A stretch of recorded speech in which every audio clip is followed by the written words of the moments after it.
All right, folks, it is time for another Luminar webinar. Thanks for joining us. We'll be starting in just a minute here. I'll give folks just a second to roll in. It's always crazy doing these webinars because they're so popular, and I like watching the participants number just sort of increment up like a speedometer in a car. It's very cool.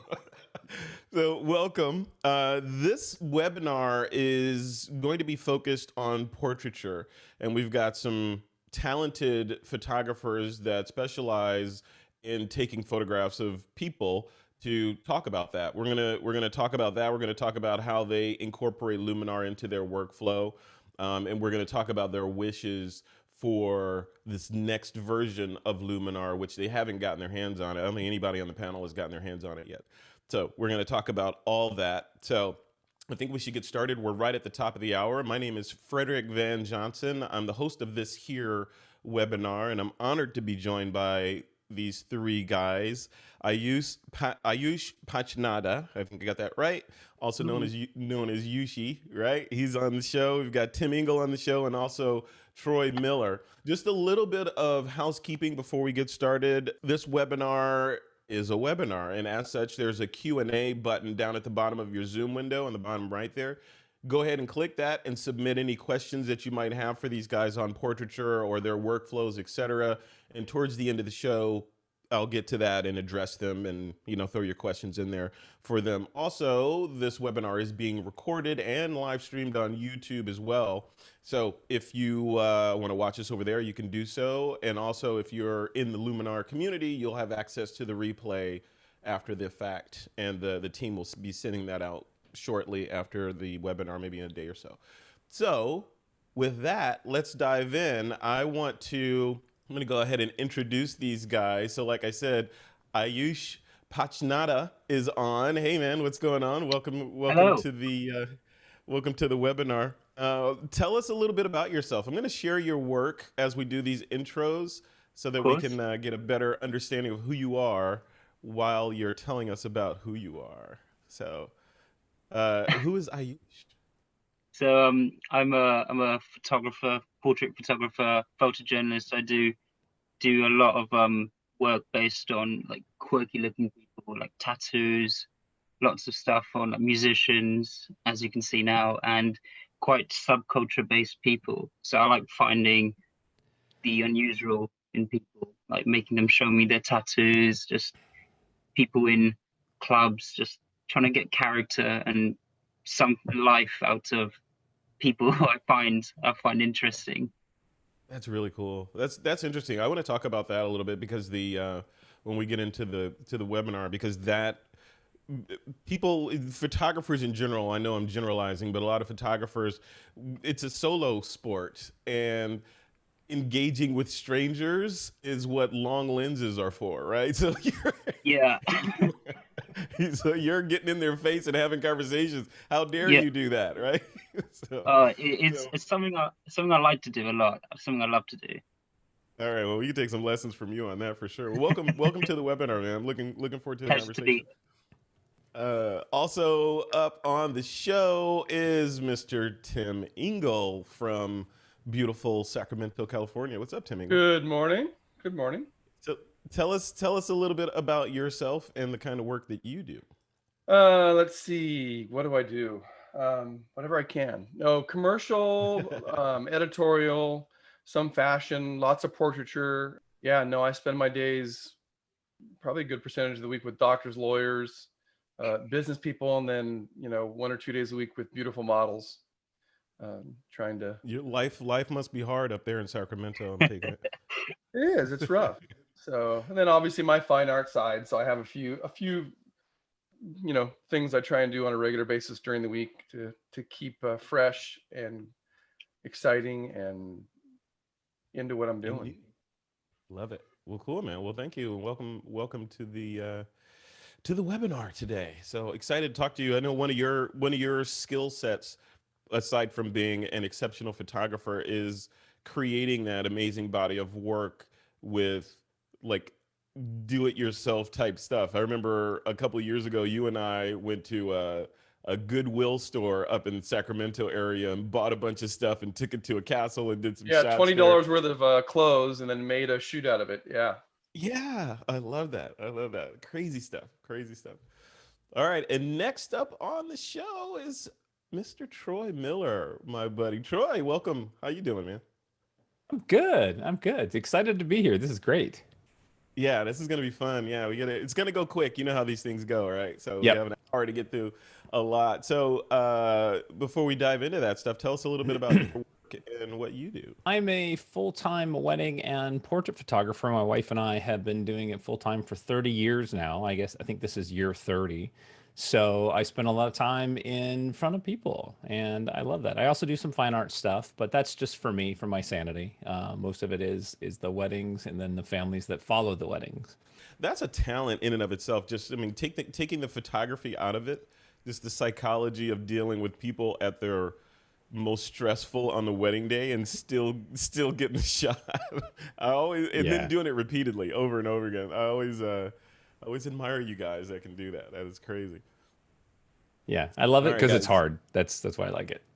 Right. Well, it's a lot of responsibility. We've talked about on shows before that wedding photographers that make it in that business have to develop a very strong sort of not only a talent to competently execute the images with their own particular vision and style, but also just that thick skin to be able to do that and deal with that stress of the weekend. You got to kind of be like you got to thrive in that stress environment, right? Because You do. otherwise, you just the night before the wedding, you're going to be a wreck. So, which means every weekend you're a wreck. So, Yep. well, cool guys. Well, let's dive into this. I want to talk about this. Is like I said in the intro. This is all about portraiture and your workflows and your methodology and your approach to it. I got some high level topic areas that I want to go through, but very much this is going to be sort of a free form conversation where I get to pick each one of your brains about your individual approaches to the art form. Aiyush, I want to start with you and dive in a little bit on your work. So you were saying that you are that people person that likes to invade personal space. Only when they let me, but so- it's about like trying to like smooth talk them into like letting people be in front of your lens. Yeah. So And how it's do a you lot do of- that? Like, talk a little bit about that. Because how do you? Because when I was in the my background is part of my background is combat photojournalism in the military. I did that for 8 years, and when I was going through training for photography, one of the exercises was in downtown Denver, and I remember they gave us a 50 mil lens on a film body, so full frame, and the assignment was to do at least 10 portraits of different people that were head and shoulders, which means we had to get up close and in their face with that 50 mil lens, all right? And we only had one roll of film. So I found that to be one of the hardest things to do was just approach random strangers, and sort of disarm them and, make them think you're not going to try to kill them or something. And then convince them to let you take a photo of them and sign a release for that photo. How do you do that? Like, how do you invade space and then convince people to let you get their photo? you have to like disarm them. Like I used to work in a club, and I was a photographer for a club before I kind of really kickstarted stuff. And I saw someone who kind of looked like they could kill me, and I went up to them and said, "Oh yeah, you look really cool." And then he was like, "Do you want a picture of me?" I'm like, "Sure." And then I kind of took that to the streets, and I see someone with like a face tattoo who kind of looks like they can just like rip my forehead off. And I was like, "Oh man, I love the way you look." And they were like, "Thank you. What's that? Is that a camera? Let's get a picture." And I'm like, "Cool, you said it. Let's do it." And you go there with a quite light-hearted intention, and people will not be as intimidated. You go with like quite minimal gear as well, and then you just be honest and earnest and say, "Hey, I like the way you look. Let's do it. Let's take a picture." And most of the time they'll be fine. And Okay, you say most of the time. Most yeah, of the time. you have to like What assess happens when you go approach that 7'2" tattooed guy and he's having a bad day or one too many drinks? Has that ever happened? Yeah, occasionally they will like look at me and they're like, what are you doing this for? And you can hear it in their voice. I'm like, oh, sorry, I thought you're someone else, and just walk away. Yeah. But it's all about assessing your surroundings. Like if you're in like a field and you approach someone who's just walking, it'd probably be okay. But if you're in a dark alley and you see someone smoking and they look like they just come out of like a shady club with a big trench coat, they'll probably be a bit weirded out. So it's all about assessing their surroundings, looking at the person, trying to figure out how they are before you actually talk to them. Yeah, I use with your English accent, I feel like I hear like a David Attenborough documentary about approaching. Today we're approaching the club goer, and we're gonna see. This is the mating ritual of the club goer. Let's see if we can't catch him in action. Literally. I love it. I love it because that's what clubs are. They're mating rituals.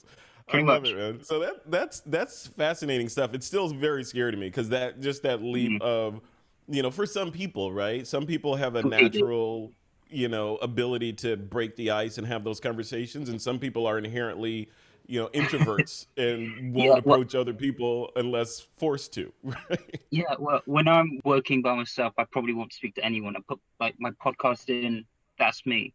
But when I'm like out on the hunt, I guess I'm looking for like characters and interesting people to find. And when I see someone, it sounds a bit crazy, but it's like a sniper. I lock onto them and it's like, cool, I'm just jumping in, have to get it. Because who knows what will happen. Now, when you're shooting, is it for a specific body of work, or is it just like because you like the hunt and going out there and capturing photos? Are you building a book, or what's the final result of the shots? So I always have a few projects on the go at the same time. One of my longest ones is like just going for like and photographing people with tattoos and like trying to break down the subculture of how there's a stigma of tattoo culture, especially face tattoos. So if I see someone with a face tattoo, I'll speak to them. And most of the time, actually all the time, they want to talk about their tattoos because that's the reason why they have a tattoo. It's a talking point. And it's about continuing projects. I have a few, like I said, I have a few to go. It's the tattoos. I have one in my local area, and they kind of all intertwine with each other. Yeah. So always like a camera. I love that. That's it's interesting the way that some people can do that and just sort of engage on that level, and other people can't. It's like a superpower. Tim, I want to chat with you about, speaking of superpowers, we talked a little bit about your ability to kind of do the MacGyver with your photography and create something from nothing. Talk about why you do that, because you're a successful photographer in Sacramento. You've been on magazine covers. You have access to whatever gear you probably want, but yet you choose to instead of going to B&H, you go to Home Depot. So why are you going the DIY route? Well, it started with a necessity because I have 4 kids, and they need shoes before I need a new strobe. So and the very kind of like first eye-opening thing was years ago when I had actually put a shop light in the garage, and my daughter, who was she was the height of the shop light at the time, let's put it that way. So she was holding it for me. I plugged it in, and it was totally struck by the light that put off. Now, this is back when those fluorescent lights weren't daylight corrected or anything fancy. So that was my first kind of like MacGyver-esque thing, is that I dove in and got shop lights and would drag those connected to IV poles to shoots for portraits. So I had this very even light on each side, and I searched out and found at that time daylight corrected bulbs, and those were at that point like $30 a bulb. I mean, it was back when that stuff wasn't common. Wow. And then I learned some very hard lessons about making sure that the bulbs are tightly in the fixture. And so I at that point would keep a broom with me, as well as bungee the bulbs into the fixture. That's a hard lesson. And I actually kept, and I still to this day, this is going back, gosh, this is what, 18 years. And I still to this day use that stuff. And I just love, I mean, we're in the golden age of light right now. There's so many LEDs.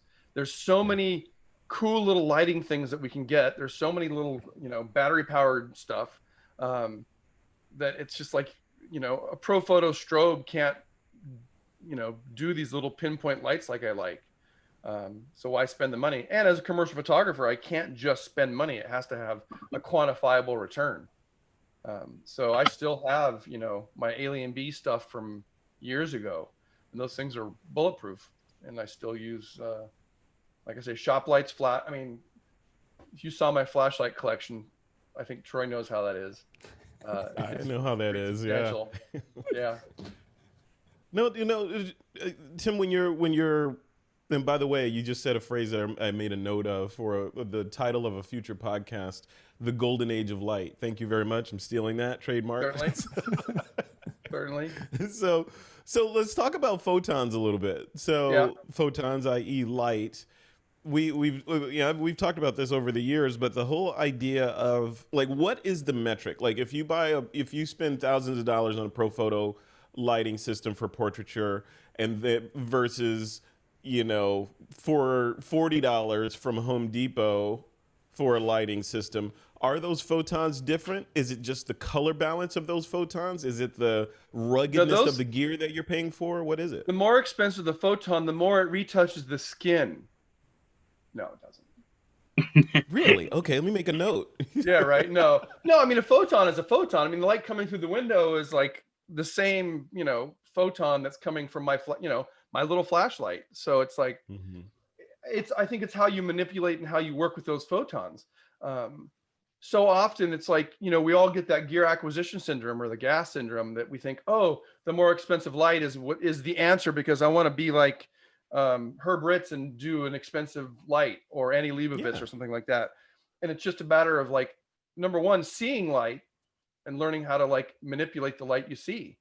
And one of my events I used to do before COVID was at an old haunted castle. We had photo days. And you walk in and there's these massive, dusty, warm windows that put light through that it's just gorgeous. And the first thing these photographers do when they come out is they put a strobe in that area. And I walk in, I'm like, you were just presented with a light source that's unmatched in this massive window that's, got texture and color and you want to overpower that with a strobe. So I think it's a matter of, you have to just learn to see light. And there's a point in which you just like, oh, okay, I get it. I mean, Troy can speak to that too. He and I have many discussions about just, walking through Costco and seeing a Duracell LED, $20 kit that now goes in the bag and is used on a regular basis. So, and I'd much rather have those things on a commercial shoot that if they break, I'm not completely devastated. I'm more likely to do really stuff. Interesting because it goes, because what I hear from other photographers, like the devil's advocate on the pro photo side is, and not to pick on pro photo or to draw a circle around, just the high end lighting kit. But looking at that stuff, the purpose for buying that, like I think I interviewed Lindsay Adler back in the day, and her response to it was if I'm getting it right, Lindsay, sorry if I'm getting this wrong, but she said it's about the color consistency and the repeatability of the quality of light. So, at the beginning of the shoot, the color and the output is the same as at the end of the shoot. That's one of them. And then the other side of it is the durability of the gear and knowing that you can take it from shoot to shoot and it's not going to fall apart or fail on you when you're in front of, XYZ celebrity client. Does that, any of that ring true or well, I think that may have been, I mean, for me, that might've been more true in the film days. Yeah. I think I can match the pictures across. And if you ask me to do Ralph Lauren's, product line, I'm going to rent maybe something like that. I'm not going to spend the money on owning it, but your repeatability and your color control and your output, absolutely the pro photo might be more on, but that's not what I do. I'm dealing with a portrait. I'm not having to do, a shot that's at f16 constantly. I don't need this massive amount of power. I need, f5 to f2 with a portrait. And that's really interesting because it's to that argument, it's to the color consistency argument, it's like you said, in the film days it made a whole lot of sense because we had one emulsion and one, and we had, if we're shooting tungsten film, we had to match Yeah, we had to match that light, and if you didn't, it was a lot of work in the dark room or expensive if you were sending out to a lab to get it to where you wanted to go.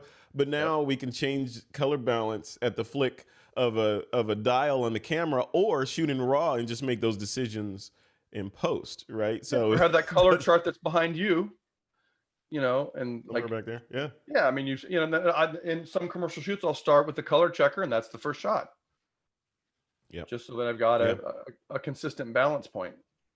Yeah, and that's your reference. Yeah. So a color chart like that and cheap lights, and you're good to go. Just eyedropper that white, and you're Yep. you're set all the way through.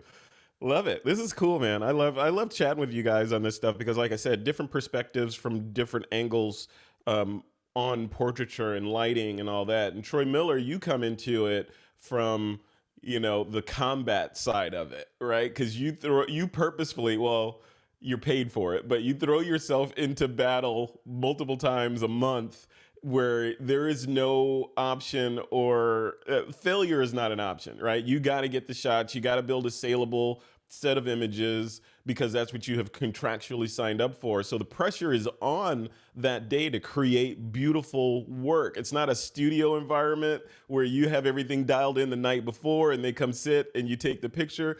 You're making portraits in strange locations with strange people under time constraints all the time. How do you do that, Troy Miller? A lot of practice. What Tim was speaking to is so valuable because light is light. And when I'm on a wedding day, like I might have sunlight or reflected light or open shade light, and I've got to figure out in a matter of minutes, 1 to 2 minutes, I got to do this shot. What kind of light can I bring into this? I'm not really worried about the color of my light because I'm more worried about capturing the experience and the emotion of the moment. And I would much rather fix some of that stuff later because I don't get to work in a studio. So you've got to work fast, got to work on your feet, very much how I probably imagine like Aiyush is doing, like you grab somebody and you're like, oh, I want to photograph you. Where's the good light? Like, oh, there's a light beam coming through the window over here. We're going to put you there. And you have to be able to see that stuff really fast. The only time that the quality of light or the quality of gear matter is the predictability.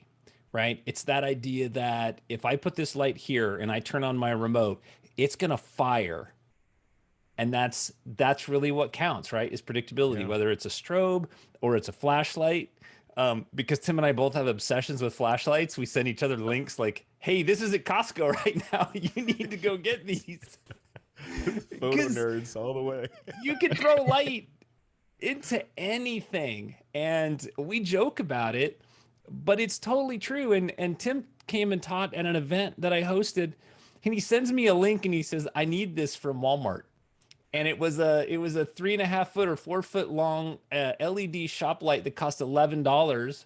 And he shot the whole day with that light and just blew everybody's mind, right? Because we're so stuck in this thing. So it's just about being familiar with your gear, understanding light, and then forget about light and gear and just create the experience. Just capture those people. If you're doing people, for me, I would much rather have a poorly lit subject with a really happy subject or that's conveying what I want than this perfect light. We'll talk about that a little bit, just from the subject side of it, because you, Troy, and Aiyush don't have the luxury that Tim Engle has. He has beautiful models banging down the door, begging him to take their photos for their Instagram profiles. You guys have to convince people to let you take their photos.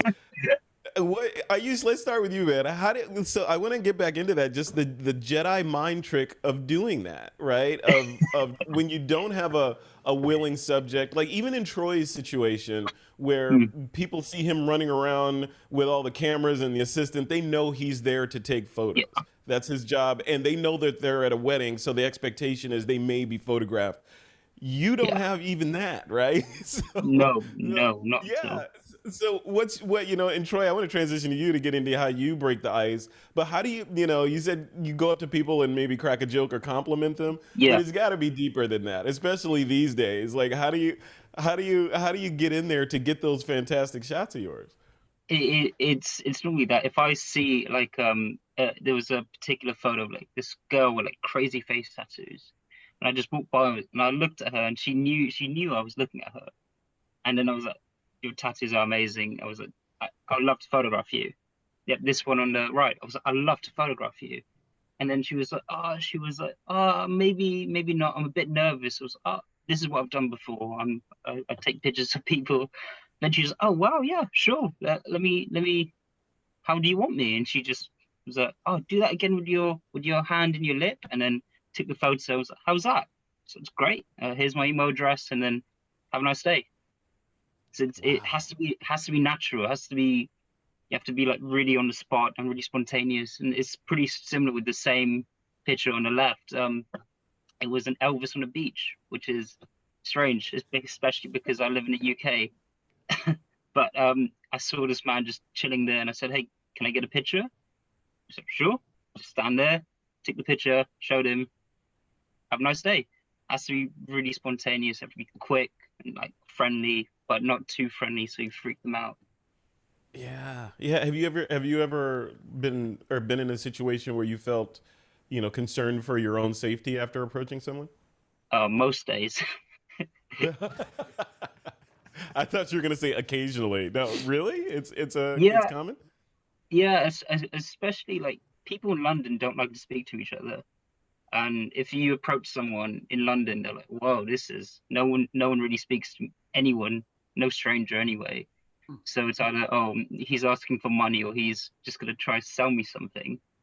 And I say, "Hey, I love the way you look," and just jokes. I'm not trying to be creepy. You just look really cool. I like the face tattoo. Do you mind if I take a portrait? And they'll be quite amused by amused by that, and hopefully quite intrigued to let them photograph me.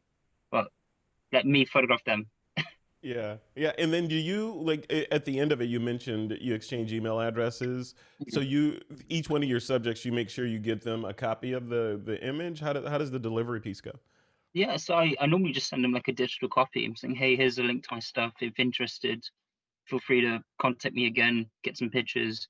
Pretty casual because I'm not too concerned where they use the picture because I know I have my work for my long form documentary piece as I have with the lady on the right. I now meeting her again, and she's recently had a child, and she wants me to photograph her and her child just off the bat of this. So it's building a rapport and relationship just off approaching just people I and love being that. quite I honest love with that. it. Yeah, and being approachable, honest, and straightforward. Yeah. And Troy Miller, what about you, man? So like I said, these people know that you're there to take photos, so it's got to be a little bit easier. But still, there's going to be people that don't want their photos taken or feel like they don't like what they look like on camera. How do you get these great images out of these relative strangers? Ayush said an amazing thing. He said you have to be genuine, and that is so true. People are naturally cautious, and we're all naturally cautious, right? And then when you have a camera, they want to get a good read on you. So you have to be genuine. I am fortunate enough though that these are people that come to me and pay me and they want me to take their photos. So I have this advantage of, we want to be in front of Troy's camera. We can't, what does he want from us? And I have to be equally respectful of that. Where Ayush is approaching and being cautious, I have to be careful not to over demand or over push because I have all these ideas and I want to do so much with them that I have to remember, oh, this is her wedding day and I Hmm. want to make sure that it works for them. And the images that you're showing here are actually really appropriate because that's Tim and Karen, and it rained all day on their day.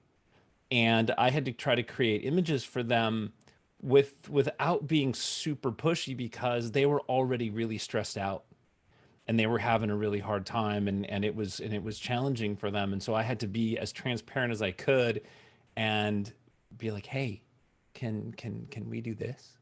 And luckily, because I have trust and they have trust in me, during the ceremony, it was pouring rain. And right after the ceremony, I look at this app on my phone, my weather app, and it's going to clear in a few minutes. And I'm watching the sunset.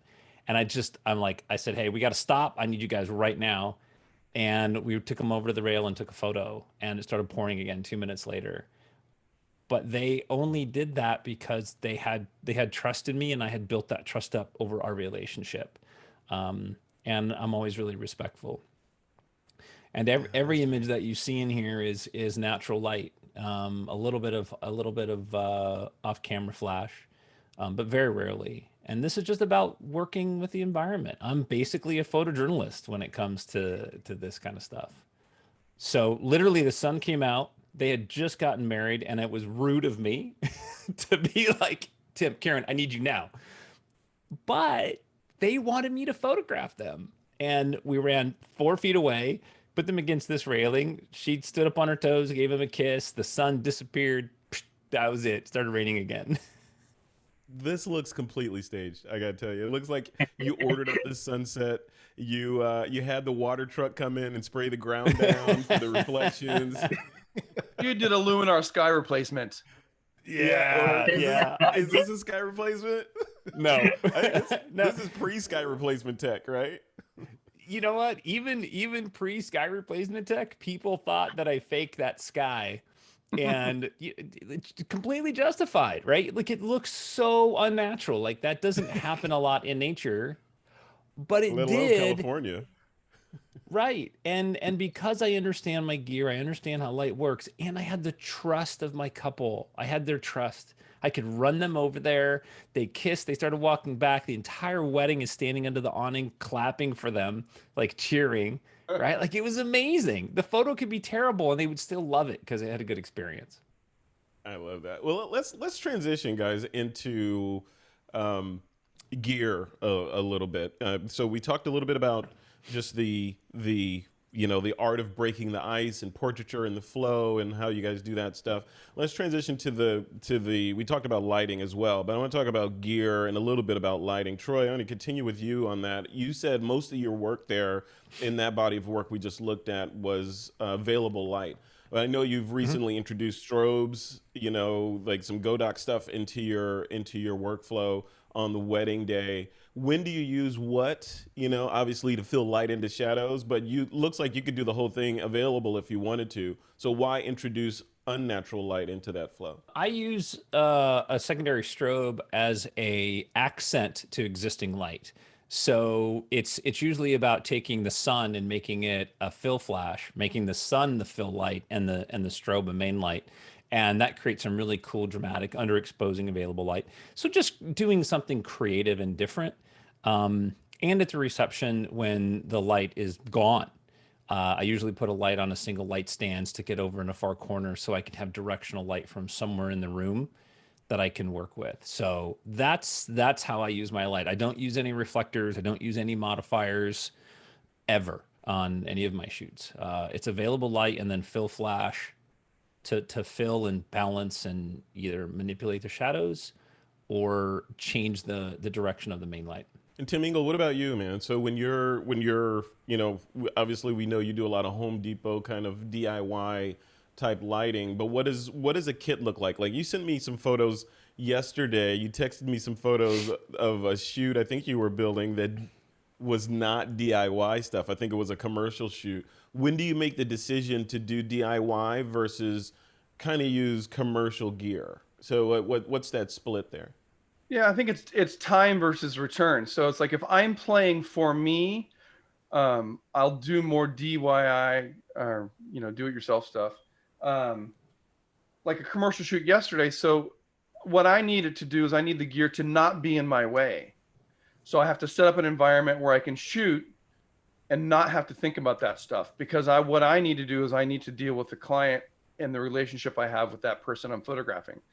In a lot of cases, let's say with a doctor or a lawyer, which I get a large amount of that stuff on, regularly, I'll get maybe 8 minutes to work with them, period. And I'll be waiting for, 30 for them to show up. And they obviously come and then, a lot of times they're like, how long is this going to take? I'm like, just a few minutes. And so I have to not have my stuff get in the way of what I'm doing. And I can't fumble around with stuff. So depending on the circumstances is what's going to be, what I'm going to use. So in that case, it was my Photex stuff, which is I'm so fast with it and so efficient, and it's battery powered, and it works so easily for me. Yeah.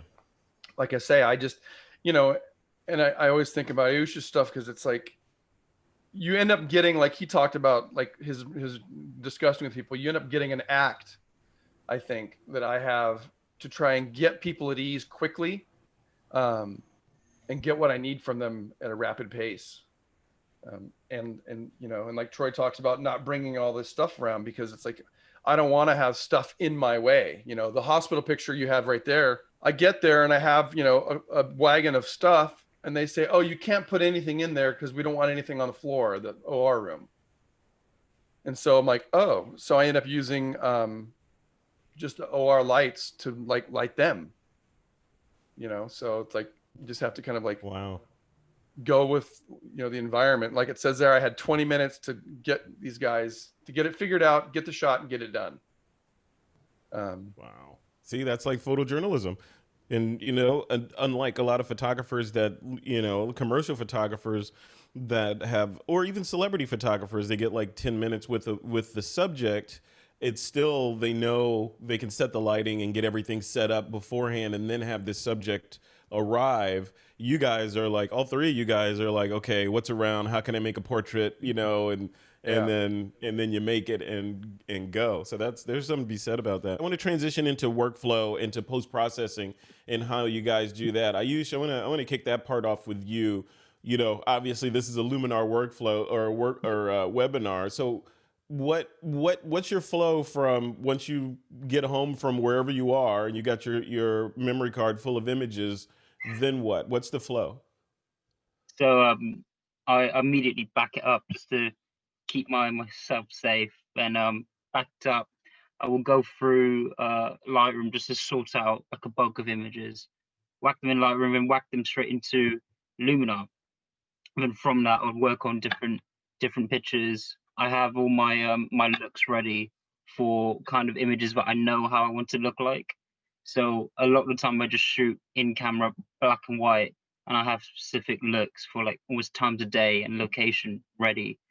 And as soon as like a shot that I think matches it, put the look on, kind of see if I can make it look right without making it too unauthentic, and keep the personality in there, seeing if I can match colors, bring out certain colors with certain things in the image. So I don't do any retouching as well. I try not to unless they ask, because it's a lot of photojournalism. So it's like I'm trying to not be as I'm trying to not fake the image as much as possible. Yeah, keep it authentic. And then what do you? Yeah, I know you're a Luminar 4 user. What's your flow in there? Are you using any of the AI features in there, or Yes, how does yes. it fit in? Especially when it's a bit more my run and gun stuff, I use the AI enhance to just if I'm like on the move, or and AI structure as well. If I'm on the move and I know I need to get a shot quickly of someone, I think both Tim and Troy mentioned you just don't have long with certain people, and sometimes a bit jittery, they're a bit nervous. So if an image is a bit soft and it's a bit soft for my liking, I will whack up the AI structure and enhance just a bit. That seems to really help. And I also love the LUTs. The LUTs really they speak wonders to me, because I'm a big film guy, and just love the tones and colors and all the looks. I'm just always looking through and practicing with them, seeing what matches with what. So it's all fun. I love that. I love that. And Tim Engle, I know Luminar 4 fits heavily into your workflow. We've spoken about that before. Take us through that. Like once you've done your shoot, you've got, DIY stuff is all back in the studio in the corner, and you're at the Mac and you're editing. What does it look like from there? Yeah, so I go into Lightroom, and I've tried with, some Troy's help to move to Capture One, but I just, for my organization and my speed to get client stuff back, I'm stuck in Lightroom. So, and I actually go and I export. Apologetically. Yeah, right. But I go back and I export original or raw file from Lightroom over to Luminar, And that's where I do all my exposure work and all my like kind of exposure control. And then if it's a portrait, I do the skin work and the eye work there to start with. And then once I'm satisfied with that, and like I have like a ton of my presets now, in which a majority of them started with what was there, and then it just was me tweaking them and morphing them around to my point. So I save it, because a lot of times, like with a shoot, I want a consistent look. I want a consistent visual thread from the beginning of the shoot to the end of the shoot. So it's like, if I'm photographing Frederick today, then I decide on my look in there. I get it, and then I save that as Frederick's sexy look, whatever. Hot and steamy. Yeah. Yeah, right. And then I can go back at any point if I want to adjust, because a lot of times I'll go through a few images first, and then I come I like to live with them a little bit, and then I come back to them later. Once they're back into Lightroom, then I push into Photoshop for a little finer work, with the hair adjustments or the hair cleanup, some blemish cleanup, which I could do some of that in Luminar, but again, my workflow is just that I go back to Photoshop out of habit to do that final kind of like touch up. And then once I'm done there, it's ready to go. I love that. Yeah. And So- that's a flow. So you're doing it sounds like you're doing the majority of your sort of body work and adding that Tim Engle sort of flavor in Luminar, and using other applications for your sort of before they get to Luminar flow and organizational digital asset management type part of it, right? Yeah, and I am not a Photoshop guy by any stretch. Like I don't, if I can get an image edited and out in 7 or 8 minutes, like that's my happy place. I don't want to have to spend, hours on making it look like something that it's not. I don't know. I just like, I'm just not that good in Photoshop either. I'm not into that. Yeah. Yeah. And then Troy Miller, just to bring us home, I know you have a fairly, I mean, you've been shooting for what, 35, 40 years now. So Yeah. you have an extensive sort of refined workflow. I know you and your wife kind of, tag team on what images get edited and who's doing what and all that stuff. Give us kind of the 30,000 foot view of how that works after you get home from the wedding. Very much like most of us, my images go into the computer and I back them up, and then I duplicate them off to another drive that my wife accesses, and she uses Photomechanic to sort and call through the images. Photomechanic is very, very fast at doing that. So she'll sort those. So we'll take 3,000 images, break them down to say 500 or 600 images. Those come back to me, and then they go into Capture One. From Capture One, I go through and I basically mass edit everything. I touch every image, but I need to be fast and I need to be accurate. From there, what I do is Luminar is sort of my creative inspiration for a lot of things, kind of like what Aiyush was saying, and I know that Tim does too, is if I need a look or I have an image that I have a folder that I call specials that I'm allowed to edit any way that I want. And a lot of times I'll go to Luminar and I'll look through the sort of predefined looks in there and kind of get inspiration from those, and I'll tweak them. And living in Southern California, I always have these big, vacant, empty blue skies. And a lot of times I do big scenics and I'll throw a sky in there. And that's been a huge, huge help for me, because I almost never go into Photoshop, and I'm not a big fan of the whole workflow and the process. I'm not a big pixel pusher, So the ability to take an image that's gorgeous that doesn't have a cloud, and I can add this very subtle texture in the sky, that's where I end it. Then everything comes in and I process it and output it for proofing.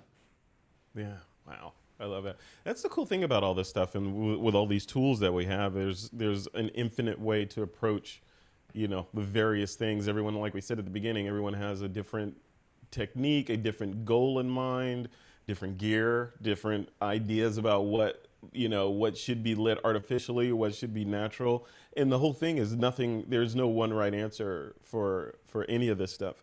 I want to remind the folks that are watching this, if you have a question for us, I'm going to get to that ask a question sort of area in about 5 minutes or so, 5 to 7 minutes, as we bring the landing gear down and come in for final approach. But I want to start wrapping up with this. And Troy, we'll keep it on you for this one. you know, for the photographers out there that are looking to get into portraiture, they're inundated with just a myriad of choices, right? You've got, which camera should I get? Should it be full frame? Should it be micro four thirds? Should it be, you know, a giant Fuji, you know, gigantic, you know, all that stuff? Or should, you know, what about lighting? Should I buy this kind of lighting? Should I buy that lighting? Should I go DIY? Should I go Godox? Should I go Pro Photo? There's those questions. And then there's the post-processing questions. Software, should I get a Creative Cloud subscription? Should I try to do everything with, you know, the one-time fee software and then use Luminar? And what's the right answer for the person that's just like, you know what, I just want to be a good portrait photographer? How should they start? Put your needs first. Let your needs dictate what you go and get. And what I mean by that is if you find yourself wanting to do more of a Tim Engle style, where you want to be able to put strips of colored light across the model's face or down their back, you got to think, what equipment do I need to do that, right? If you're creating work just for you, or you're creating work for social media, you're building a portfolio, you could use your phone, or you could use an entry-level camera. But if you get a client that says, I want to be able to put this on a poster that's 6 foot wide, that's different gear. So let the need dictate what you go with your equipment. And then always, always learn. The more you know, the easier your choices are going to be for software, for equipment, for all of that. And, you know, when all of us kind of hang out, all of us pro photographers hang out, we rarely talk gear. We rarely talk, you know, software. We talk the philosophy, or we talk, you know, the art of what we're doing, because it really doesn't matter if Tim created that with a Nikon or Aiyush created it with his new film camera. Like, it doesn't matter, because now it's just, oh, dude, that's a great capture. Tell me about the story of that. Yeah, no, that's very true. Yeah, it's a telltale sign of the rings on a tree, you know, the age or the experience level of photographers. Because in the conversation, the younger to the sport that a photographer is, not age wise, but the younger to the sport, it tends to skew towards equipment and gear and what are you using. And the more rings the photographer has, it skews more towards the philosophical and lighting and psychology and, you know, what kind of stories are you telling, you know, with your work. I think it's interesting. It's almost like oil and water when people make that jump. Aiyush, what about you, man? So when people, you know, young photographers or newer photographers come to you and they say, hey, I want to shoot like you, I want to get into that kind of the world of either shooting in clubs or running and gunning on the streets of a big city and building a body of amazing street photography / photojournalistic type work, what's the best way for those kind of people to get started? I'm caught between what's been said, because I'm all up for, like, the more you know is the more you'll be ready for everything, and you could go out there with a bag full of equipment and be ready for every possible outcome, or you can go out with one camera. Recently I've been shooting with this. Oh, and look at that. and it's just so, like, freeing, just walking around saying, don't know that camera well, I'm just gonna take pictures, and you feel a bit lighter, and people approach you approach people differently. And if I go around and walk with this, people gonna look at me differently. And Yeah, they're gonna look at you like Thor. but it's about how you feel, and, like, the more you know, the more you feel more comfortable, and you can do research into all sorts of cameras, but find what's right for you. I think that's the best piece of advice. Those are two, sorry to interrupt you, those are two really good pieces of advice, because from the one side, Troy was saying begin with the end in mind, for the, Yeah. you know, paraphrasing, and then you're saying, you know, what that end is should be something that works for you, right? And build 100%. towards that. Yeah. Yeah, that's, and then Tim Engle, bring us home with that. So you're out there doing a different kind of photography, the commercial photography, you're doing portraiture and all that. If people want to move into that, you know, and sort of become a, you know, the guy that's shooting fashion and taking the gigs from physicians and stuff like that, what's the path that they should put themselves on to sort of get build up a clientele there and also build up a skill set to be able to think on the fly like you do? Number one, practice and fail a ton. Like Yeah. what the difference between me and some of the other people is that I failed way more times than they have, but I can keep going and I can take a massive amount of discomfort and pain. Because I have failed epically. Like yeah. So, and it's like, it's like a sport. Like if you don't, and this is a great year to even like illustrate that. Like there was a long time that I didn't shoot this year. And I picked up the camera again and I'm like, what's this thing? Like you start fumbling with it. It's like, you have to like use your gear. You have to practice that stuff. You have to push the button. You have to like bring it back in. You have to analyze what you did, what you made, and figure out ways to do it better. It's like you get to a point with all your gear, hopefully that you start to understand it so that the gear becomes invisible, that it gets out of your way. With a portrait, it's like a portrait session. And somebody the other day says, I hate having my picture taken. And I get this all the time. And it's like, well, this is what we're doing. Isn't me taking your picture. This is you and I hanging out, having a talk, but I just so happen to have a camera. Because the same things that happen with general conversation are the same things that happen to make a good image. If I'm genuinely engaged with you and listening and talking, and I just so happen to pick up a camera and go click, that same engagement's going to read through the lens. If I'm cold and distant as a photographer and like standoffish, that's going to read through the image. You have to, if it's a beauty thing, even if it's not your type, you have to look through that lens and find something that's the most beautiful thing about that person, and then click that button. I joke like with the beauty stuff, it's like it's a 60th of a second affair. It's like it's this quick, like, oh my gosh, click. I love you for that instant.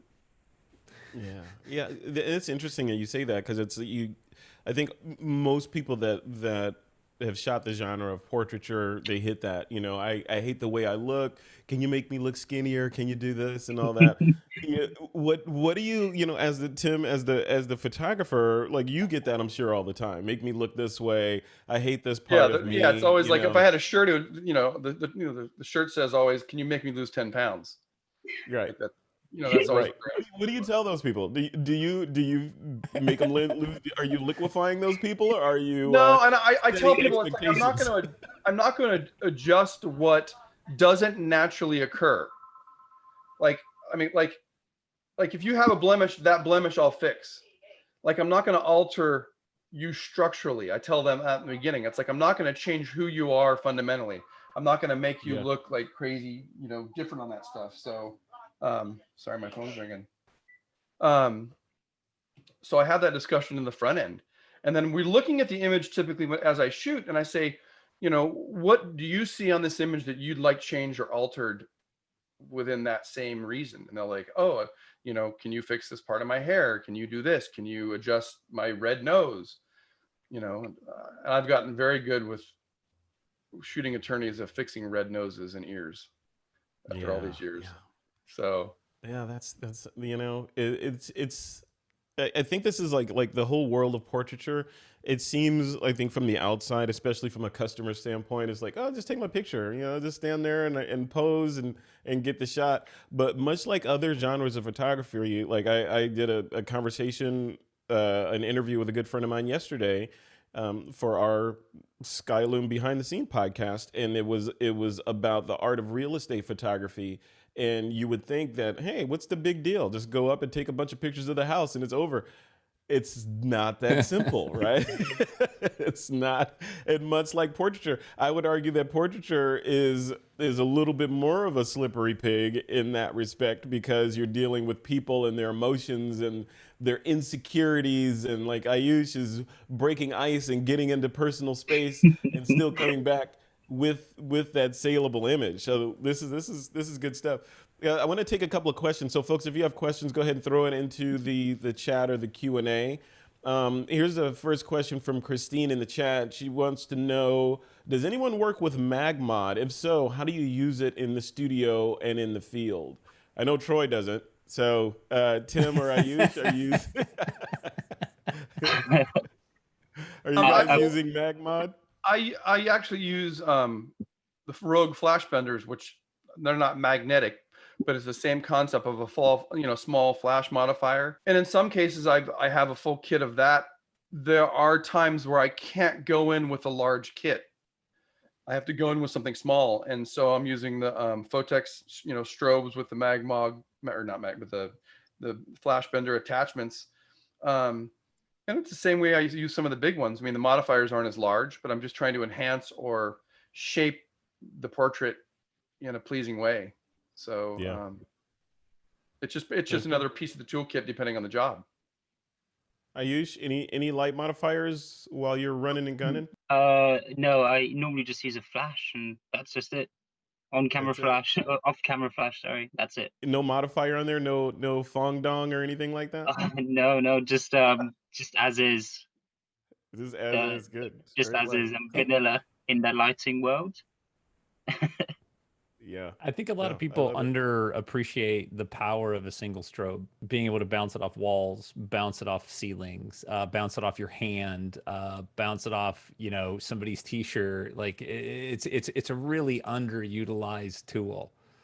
Yeah, I wonder why 100%. that is, Troy. Do you think that's just marketing? That the companies have convinced us that we need these magic modifiers in order to get beautiful light?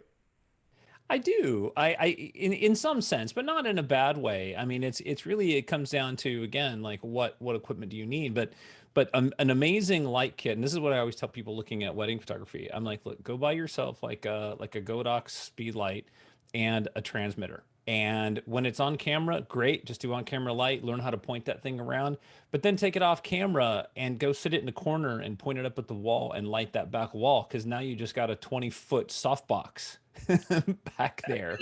Or, like how Aiyush is working, like if you're in the street, just have one of your buddies go, hey, go walk down there by that door and do a backlight, edge light, rim light, hatchet lighting. Oh my God, you can do everything in a fraction of a second with a couple $100 off-camera speed light.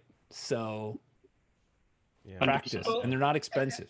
And they're always selling kits that are these 3-light kits. And I think so people buy a 3-light kit and they think I have to use 3 lights in my setup, and they end up lighting themselves into a corner. And so when I teach lighting, I'm like, you get 1 light and you get 1 light for 6 months. It's like, and 90% of what I do is 1 light. Start with the That's basics. crazy. Yeah. Yeah. Because as it turns out, what most photographers, unless you're doing something conceptual or creative, you're trying to create a natural looking scene. And to the best of my knowledge, there's usually only one light source in the sky, and that's the sun, right? So you're trying to where our bodies are hardwired to appreciate one light source, and everything else is fill for that one light source.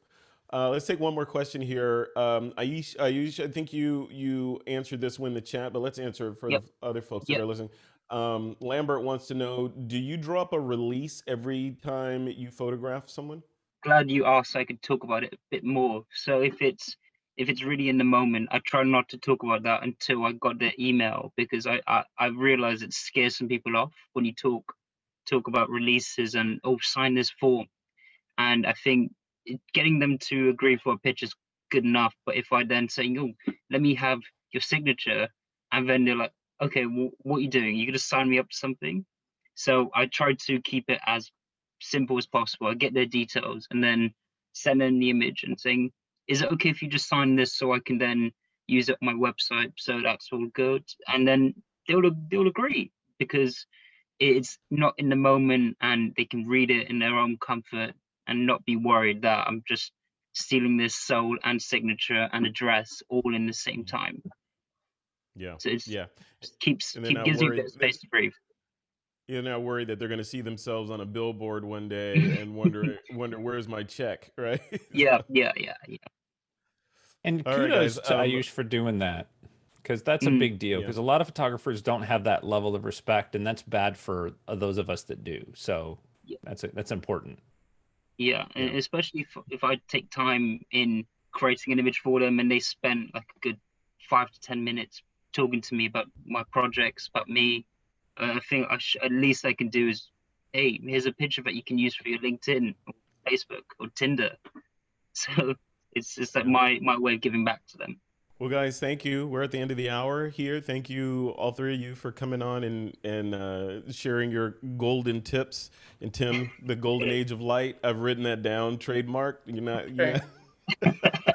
So let's just go around the table once before we end it here, and just give the places where people can go to connect with you. Troy Miller, one more time. Where can people go to see your work or hire you? Imageryconcepts.com or spicyjello.com. Either one of those works for me. Fantastic.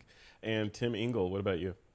Yeah, Engle Photo, so ENGLEPHOTO.com, or EnglePhoto_Inc. on Instagram, or Spicy Jello. No, just kidding. Spicy Jello. We'll have to get to the bottom of that spicy Jello thing.